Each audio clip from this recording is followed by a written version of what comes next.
నేటిదిన వాక్య ధ్యానం కొరకు సామ్స్ 84 11th స్టాంజా 84వ కీర్తన 11వ చరణంలోని ఆఖరి వాక్యాన్ని చదువుకుందాం. యథార్థముగా ప్రవర్తించు వారికి ఆయన ఏ మేలును చేయక మానడు. వాక్య ధ్యానం కొరకై ప్రార్థన. కృపగల మా తండ్రి, మీ కొందనాలు.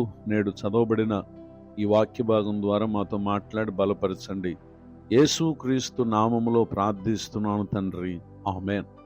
చదవబడిన ఈ వాక్య భాగంలో మన ప్రభువైన యేసు క్రీస్తు వారు ఆయన మేలు చేసేటటువంటి దేవుడు, అనగా మంచిని మన జీవితాల్లో జరిగించేటటువంటి దేవుడు. అట్టి దీవెనకు మనం పాత్రులం కావాలంటే దేవుని ఎదుట మన ప్రవర్తన చాలా ప్రాముఖ్యమైంది.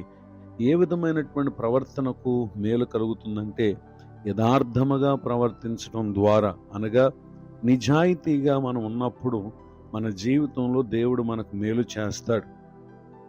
ఈ యథార్థతను మన జీవితంలో మనం కలిగి ఉండాలి అనంటే ఆ దీవెనకు కారణమైనటువంటి కార్యం ఏంటంటే book of Job chapter 22 verse 21, యోబు గ్రంథం 22వ అధ్యాయం 21వ వచనంలో ఆయనతో సహవాసం చేసిన ఎడల నీకు సమాధానం కలుగును, అలాగున నీకు మేలు కలుగునని దేవుని యొక్క వాక్యం సెలవిస్తూ ఉంది. నిజమే, ఆయనతో సహవాసము అనగా ప్రభువుతో ఎవరైతే ఐక్యపరచబడినటువంటి జీవితాన్ని జీవిస్తారో నిశ్చయముగా వారి ప్రవర్తన యథార్థంగా ఉంటుంది.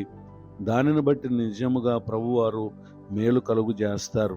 మరి ప్రభువుతో ఇట్టి సహవాస స్థితిని కలిగి తన ప్రవర్తన అంతటి యందు అతడు యథార్థముగా ఉన్నటువంటి కారణమే పలు విధములుగా యోబు గారు శోధింపబడి పరీక్షించబడినప్పటికీ అతని ఎంతమాత్రం కూడా ప్రభువును విడిచిపెట్టలేదు. ఆ కారణాన్ని బట్టి తనకు నష్టము కీడు సంభవించిందని లోకమంతా ఎంచినప్పటికీ యోబు ప్రభు కొరకు నిలిచిన కారణము, యథార్థముగా ప్రవర్తించిన కారణము book of Job chapter 42 verse 12, యోబు గ్రంథం 42వ అధ్యాయం 12వ వచనంలో యెహోవా యోబును మొదట ఆశీర్వదించినంతకంటే మరధికముగా ఆశీర్వదించను.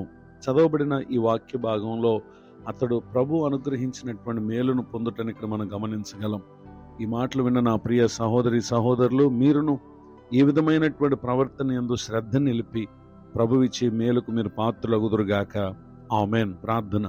కృపగల తండ్రి, మీ కొందనాలు. నేడు విన్న ఈ మాటల ద్వారా మమ్మల్ని మీరు బలపరిచినందుకు స్తోత్రం. దైవజనులను, వారి కుటుంబాన్ని, సేవా పరిచయం దీవించండి. కృంగిన వారిని, దుఃఖితులను, వేదంలో ఉన్న వారిని ఆదరించండి. నేటిదైన దీవెనలు మా ప్రియులకు సమస్త విషయాలు అనుగ్రహించి మేలు కలుగు చేయమని యేసు క్రీస్తు నామములో ప్రార్థిస్తున్నాను తండ్రి, ఆమేన్. తండ్రి, కుమార, పరిశుద్ధాత్మ దేవుడితోడే నడిపించును గాక. ఆమేన్.